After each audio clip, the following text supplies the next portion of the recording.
Alright, so this video we're going to go over Bitly. Bitly is a link shortener. Most of you are probably familiar with it, but it's really powerful, and you can siphon some authority from the site by using Bitly, and it just gives us another location to syndicate our links to, or our content through our links. Okay, so we're going to go over to Bitly. Now the interface has changed recently, and I haven't had a chance to get real familiar with the new layout, so I'm going to kind of fumble my way through here as well, but we just want to go to bitly.com and go to sign up, and you can sign up with Twitter or sign up with Facebook. I'm going to go ahead and create a username, email, use the email and password, and then we can always connect like Twitter or whatever if we want to. So I'm going to call it Get It Done, and I'm going to start grabbing the details from the spreadsheet.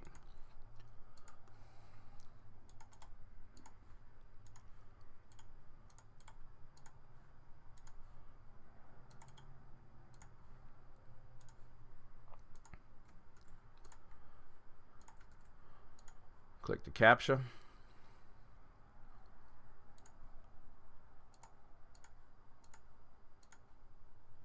Create account.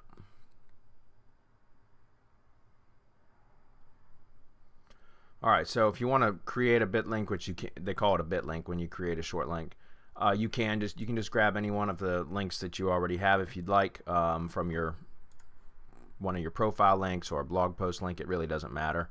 So let's go ahead and just grab I'm going to grab the Evernote public URL, paste that in, click create, and you'll see that this is now the bit link that we got right here. You can click copy if you want to just look at it. Now it's been copied to the clipboard. We can actually go over to a incognito window, paste it in, and take a look at it. You'll see all it does is redirect to that Evernote notebook, because that's just the bit link that we created. So you know, it's just a great way to get these short URLs that you can use for SEO, as well as it'll give you a profile page, and we'll get into that in a minute. And you can customize the link if you wanted. I don't do that, again, because this is going to all be automated via IFTTT, so you don't want to really mess around with customizing and stuff like that. If you're doing this for like your own marketing, even if you're marketing services and you want to use Bitly and stuff, it's kind of nice to customize the bit link. But if you're just doing this for syndication, it's not necessary. So alright, so we're going to go ahead and close this and close this. How do we get the hell out of there? Alright, and next thing we're going to do is go take a look at our profile.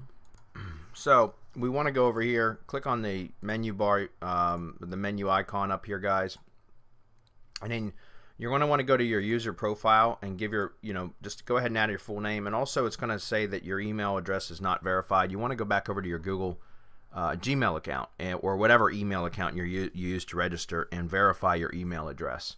So let me actually do that before I do anything else. We're going to come over here, and you'll see it says welcome to Bitly, confirm email. Okay, now it says it's verified.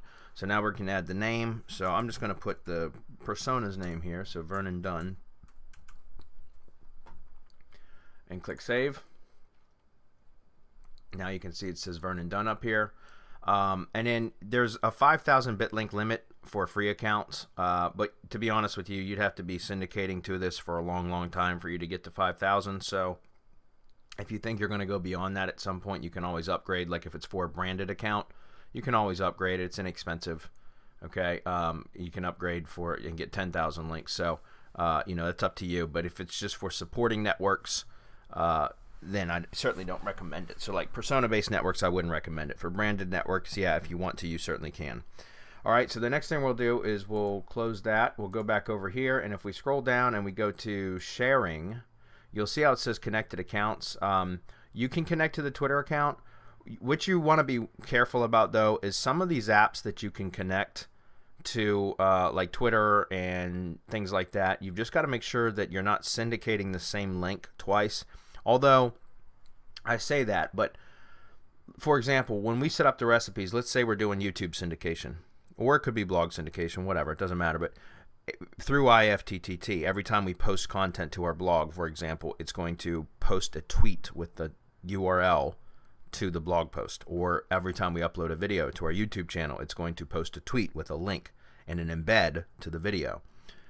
If you also connect some other apps, and you got to be careful and pay attention to the settings, because they may, if you connect those to Twitter as well, then when you publish content and the content gets published to those apps, then they may republish them to Twitter as also, send out a tweet.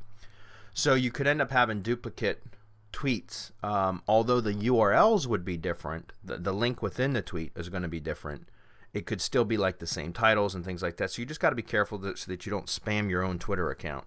But part of the reason I do like to connect is because I like to have that interlinking, that I like to have all those accounts so tightly knit together that it makes it look very real, and it's a hell of a lot less likely to get terminated, okay, as long as you're not spamming your accounts to death, okay? So we're going to go ahead and connect to Twitter. I haven't done this in a bit, so I'm not sure if this will automatically tweet Bitlinks out or if it'll give us the option to turn it off. But what I want to do is just connect the Twitter app to Bitly. So I'm going to click on that. I'm going to say Authorize App. Okay, and there we go. So it says it's connected. Now, I think all that does is, if it allows it, what it'll do is, I believe that it will allow me to just click a share button and share it by just clicking the tweet. It doesn't necessarily mean it's going to auto tweet my links or my Bitlinks, okay? So that's a good thing, all right? But I just wanted to make sure that you guys are aware of that. For any app at all that you connect and authorize to Twitter or Google Plus or Facebook, if you're going to use Facebook, which we'll talk about in a later video, just be aware of the fact that you want to make sure that you're not double posting to the same, the same links out, or the same content out, even though the links would be different, okay? Just to be sure of that. All right, so let's go ahead and close that down, and that's pretty much it for Bitly. The only thing we got to do now is just make sure that we copy the details that we used to set it up into our spreadsheet. And one thing I want to mention is the profile URL. They don't make it look easy they don't make it easy to find over here, but the profile URL is going to be this. It's going to, and this will be in the description area of the video, as well as in the spreadsheet, the account workbook template that you guys can make a copy of. But you'll see that this is the format. So it's https://bit.ly.com/u/ and then the username, and that's going to give you the public profile URL. So like if we copy this right now and we go over to, let's go to a incognito window, we'll paste that in, and then we're going to put in the username, which was getitdone, D-U-N-N, and we hit enter. You're going to see that this is the public profile URL. This is what's important, okay? So I'm just going to copy this out of the address bar, and you'll see that all of our Bitlinks that we share will be right here. So this is our linking opportunity that we can use to push, to build additional links to this page here, which will push juice through each one of these links, okay, or each one of the Bitlinks, all right? And this is also the URL that we'll be using to add to our other profile pages. So I'll close that down. We'll go over to here and we'll start pasting these in. All right, we're going to have the username is getitdone, and then with the password and email are the same. And then we obviously want to go over to SERP and add the bit.ly URL into there as well. So we'll jump over SERP, click add domain. We're going to put the domain up here. There's no RSS feed, so we'll just add that. And we should see Bitly down here now. Okay, so that's it for Bitly, and we will see you in the next video.